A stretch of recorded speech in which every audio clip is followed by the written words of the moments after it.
Francine Diaz, Seth Fedilan tuloy na pagpapakilig sa pelikula. Naku, tuloy na ang pagpapakilig nina Francine Diaz at Seth Fedilan sa pelikula.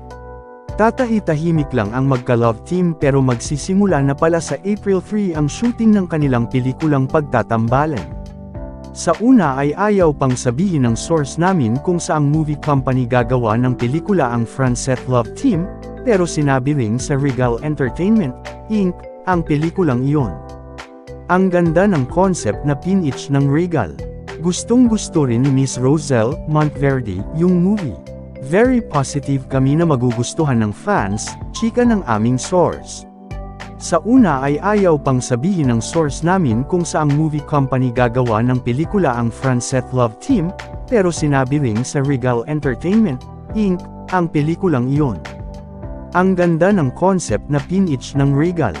Gustong-gusto rin ni Miss Roselle Monteverde yung movie.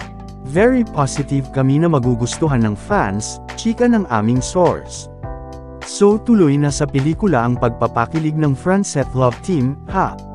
Nako for sure, sobrang matutuwa ang Franceth fans dahil noon pa nila hinihiling na magkaroon ng pelikula sina Francine, Seth. Gusto nga nila ay pelikulang ipapalabas sa mga sinehan kaya ito na ang kasagutan. Kahapon nga pala ay nag-message kami kay Roselle para sa iba pang detalye ng pelikula, pero hindi siya nag-reply. Nilike lang niya ang message namin na ang bongga at ang Regal Entertainment, Inc., nila ni Mother Lily Monteverde ang magpuproduce ng Franceth movie. Nako, bukas ay kukulitin talaga namin si Roselle sa iba pang mga detalye ng Franceth movie. Ha? Siya nga pala, kahapon ay busy sina Francine, Seth dahil dalawa ang mall shows nila sa General Santos City.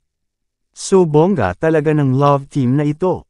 Sobrang bait nga rin pala nina Francine, Seth kaya pareho silang sinuswerte sa kanilang career.